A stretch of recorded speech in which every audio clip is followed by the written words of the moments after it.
तो वास्तविक संख्या का एमसीक्यू चल रहा है, 1 से लेकर 10 तक हो गया। अब सुनो 11 नंबर, 11 निम्न में कौन सी अभाज्य संख्या है? क्या है?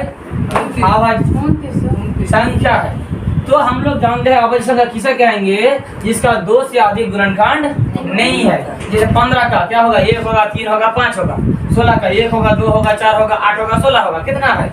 25 का 1 होगा, 2 होगा, 1 होगा, 5 होगा, 25 होगा, 3 है। लेकिन 29 का 1 और सिर्फ 29 है। ऐसा संख्या है जिसका सिर्फ 1 और वो स्वयं अभाज्य गुणनखंड के रूप में प्राप्त होता है। वो क्या है? अभाज्य संख्या है। इसमें आंसर क्या हो गया?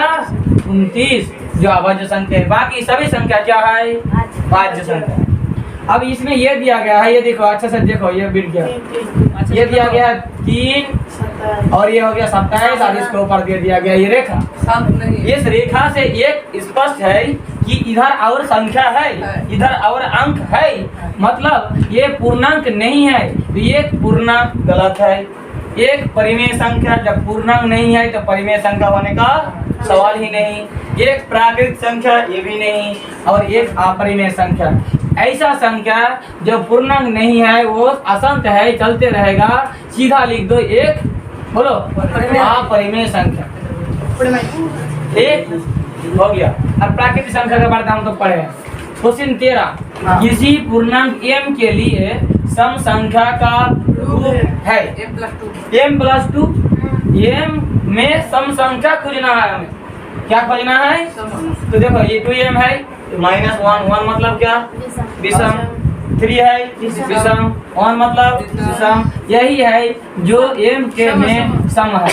और क्वेश्चन नंबर 14 में ये पूछा गया है कि निम्न में कौन अपरिमेय नहीं, अपरिमेय मतलब परिमेय। तो देखेंगे ये 64 से निकलता है 8 8 से 64 और 81 से निकलता है 9 9 81, मतलब ये पूर्ण वर्ग के रूप में निकल गया। तो इसे हम क्या कहेंगे? परिमेय संख्या कहेंगे।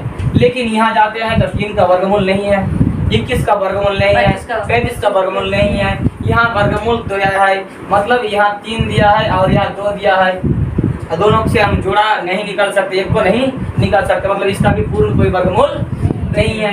यही है जो पूर्ण वर्गमूल निकलता है, इसीलिए यह अपरिमेय नहीं है, मतलब है क्या है? परिमेय है। लास्ट क्वेश्चन सुनो, लास्ट क्वेश्चन, निम्नलिखित में किसका दशमलव प्रसार शांत है? दशमलव प्रसार शांत मतलब कोई भागा दे रहे हैं, मतलब मान लेते हैं कि 3 है और यहाँ 20 है। 3 छक्के 18, 2 आया पॉइंट लिए 0, 3 छक्के 18, 2 आया पॉइंट 0। ये कभी नहीं मिलने वाला है। ये संख्या क्या है? असंख्य। तो क्या इस प्रकार हम लोग बार बार सबको चेक करते जाएंगे? तो सुनो, एक सिंपल सा फंडा ये है, सिंपल सा तरीका है। जिस संख्या के हर में मतलब नीचे, हर मतलब नीचे, और ऊपर को क्या कहते हैं? अंश अंश अंश अंश। उसको देखना नहीं है। हर में अगर 2 आता है या 5 आता है, हेलो 2 या 5 या दोनों आता है, 2 आता है केवल 2, केवल 5 या 2 5, उसके अतिरिक्त कोई दूसरा संख्या आता है तो आसान होगा। जैसे ये हम तोड़ते हैं तो 3, तो क्या होगा? 2 गुना 2 गुना 2 8, 2 गुना 4 गुना। तो इसमें क्या आया? सिर्फ 2 आया। इसका मतलब ये क्या है? शांत है। या इसमें आ जाओ, इसको तोड़ेंगे तो क्या आ जाएगा? 3 5 15, 5 तो आया है लेकिन उसके साथ क्या आ गया? होगा नहीं होगा शांत। तुम भागा करके चेक कर लो। 343 को मतलब डिवाइड करो, इसमें 7 आ जाएगा। 1536 को करो, इसमें 3 आ जाएगा। जब 3 आ जाएगा इसमें तो ये शांत नहीं होगा। 6 3 9 9 5 14 का 15, इसको 3 से डिवाइड करेंगे मतलब 3 आ जाएगा, इसीलिए बेटा शांत नहीं होगा। इसका मतलब यहाँ का आंसर क्या हो गया? 3/8।